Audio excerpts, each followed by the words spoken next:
Welcome back to Beyond Tactical. Today I'm going to be talking about my 11.5 BCM. This has been on the channel for a while. Today we're just going to do an update because a lot of things have changed. And I got a little bit of beef to pick with some companies. All right, real quick, we want to thank you to our sponsors on this video. Aegis Gun Care keeps our guns running really good. Best cleaning products we've ever used, and a local Idaho company. You got to support local. Please don't forget to like and comment and subscribe and do all the things because it really helps us out. And if you like seeing these videos, we will keep making them better for you guys, but we need some support. Let's get into it. All right, let's go tip to butt on this thing. Under this cover, I have an Otter Creek Polonium 5.56. This is the longer one, not the K. Great can, a lot of back pressure, but super reliable, super durable. Got the hub-centric mounting, works really well. Love this can. It's a great hearing safe, in my opinion. I shoot it without ears. You'll see that today in the video. All right, connecting the suppressor to the barrel, I have the Reardon double comp. It's a good break for suppressed guns, but I wouldn't run it if you're not gonna suppress it just because it is very loud and has a lot of concussion. It does help with recoil, but I'd go for something without comps on it, or brakes, I guess you could say. Then from there, I have the Cloud Defensive Rain 3.0, which I will be talking a lot about in a little bit here. And then I have a BCM Mark II upper, 11.5. These uppers are fantastic. I have not had a single jam with this gun, and I have thousands of rounds through it, and I don't clean it. I just keep putting more Aegis Gun Care in that bolt. So we'll see if that ever ends up jamming. But I have a Holosun 512, I believe. It is the gold dot, which I love the gold dot. It's kind of interesting, but I like it a lot. It's got the solar on top. Super nice for when you forget your batteries. It runs without a battery, which is really cool. And then you also have the battery tray. Super easy. You don't need any tools to access it. I love that feature of this. And then it also has the multiple reticles, which is super cool. I don't really use them, but when I'm using my magnifier, I do tend to like the circle and dot because it gives you little aim up references. And then I have that on the Unity riser. These Unity risers really help with your speed, at least acquiring the dot on these shorter rifles, especially with Ear Pro. It gets it out of the way enough to where that Ear Pro is not hitting the stock, which is super nice for me. Obviously, BCM bolt came with the kit. I have the Unity riser for the Holosun magnifier, which I'll also talk about a little bit. And then it's got the QD on there, which makes it super nice to take off, lighten up the gun a little bit when you don't want all this extra weight on there. And then I have the Radian lightweight charging handle. Radian's great. I love all their products. Very well made. And then I have the Magpul bad lever. Kind of controversial, but I can't run a gun without one now. I'm so used to it. I love them. All right, so this lower is just a YHM lower. Got it for a good price. Does the job, super basic. I don't like the fancy lowers. I like interchangeable parts. Just a mil-spec safety. I don't like any of the fancy safeties. I just like the 90-degree one-side throw. I got the LaRue MBT 2-stage, my favorite trigger on an AR, and they're also not that expensive.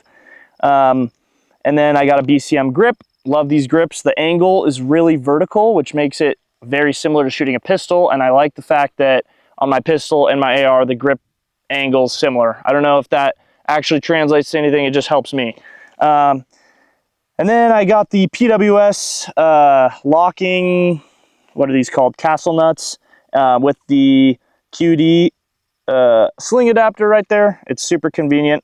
I like it, and I like the fact that you don't need to torque this down that hard because it's got a little mechanism that locks it in place, so it doesn't ever come loose. And then I have the PWS buffer tube. I don't really know if there's any benefits. It just looks really cool because it's fluted, so I really enjoy the nice CNC they do.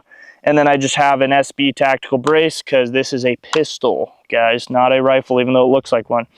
And then I also forgot to mention up here, I have a BCM grip that I've cut down to my liking, and then a burn-proof gear suppressor cover. Yeah, that's the build, and now we'll talk about it more. All right, so now to talk about how this rifle works.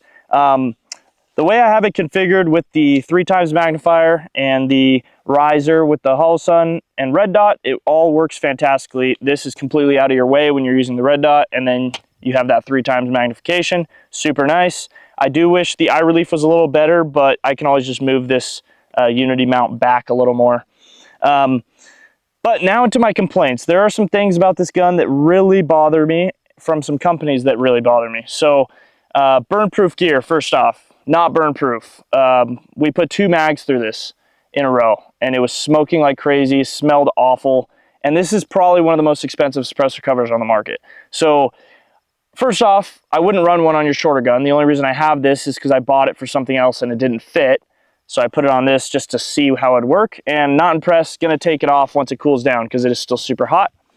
Don't waste your money on these. They're just not a good thing to buy for shorter rifles if you're gonna be shooting fast. Maybe for an SPR or something, or a bolt gun, probably the way to go. But for these things, just don't waste your time. They look cool, but they're not worth it. Another thing is this Cloud Defensive Rain 3.0. I bought this very excited at the beginning because it was very brighter than my Surefire Scout. But I immediately noticed there's some serious cons that I think they need to figure out before they continue selling these, but you know how companies are. First thing is the button. Unlike a pressure pad where it's on, off, this is a full click to turn on and a full click to turn off.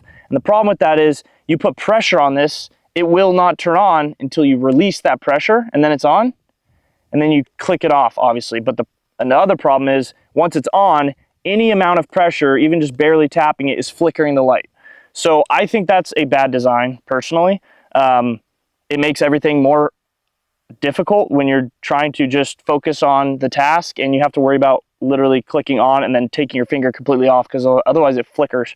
The other thing is you can't run it without the pads, or without the pad. So they may sell different heads for this. I got to look that up, but it doesn't come with one. So you're stuck using the button unless you buy aftermarket stuff and put on just a button on the back here with no pad.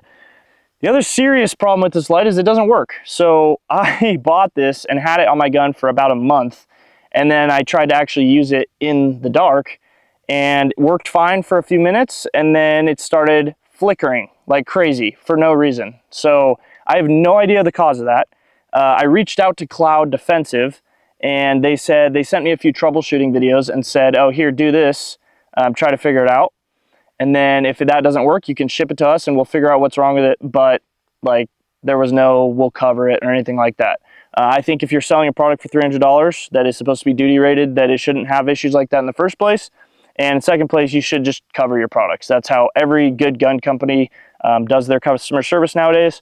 And this is the only company I've had any issues with. Yeah, and it's not like it's just once in a while. It's every time I turn this light on, it's like half brightness, and then I smack the light a few times, and then it's full brightness, and then it starts flickering without me touching the gun. So that's an issue. They need to work that out. Not impressed. I would not recommend Cloud Defensive until they figure that out. We will keep you updated on that situation.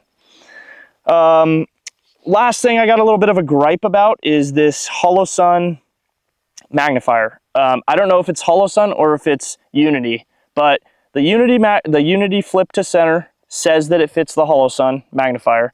And I bought this, put it on, and it is not a tight fitment. Even with full torque on the screws, this thing moves back and forth, and that causes the reticle to move throughout the field of view in the lens, like dramatically. So one time I'll flip it up, it'll be center. Next time I flip it up, it's like all the way to the left.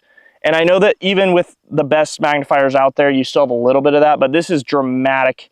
Like the issue is too much to just be able to deal with. I did try shimming it to make it a little tighter. Nothing worked. I think the problem is Unity tried to fit their mount to the HoloSuns without redesigning anything, and that just caused a bad fitment.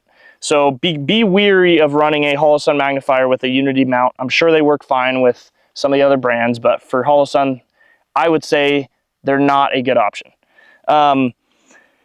On to the positives though, the trigger is fantastic. This is one of my favorite finds. The LaRue MBT 2-stage I think is better than a Geisley. Argue with me down in the comments. I think it's better, and it's also way cheaper. So you can buy 2 of these for the price of 1 Geisley, damn near. The mounts are great. Mag pull bad lever's great. I already talked about everything else. In all, this rifle has performed fantastically for me. I feel very confident out to like 400 yards with this 11.5. With just the 3 times magnification and short range stuff, it works fantastically. But yeah, keep some of this stuff in mind. We just want to save you guys money is really the end goal of this. We want to be honest about products. and just give you guys advice so that when you're buying stuff, you don't waste money like we did and then find out the stuff doesn't work right. So thank you guys for watching this video. Hope you enjoyed it. Make sure to subscribe. It really helps us out.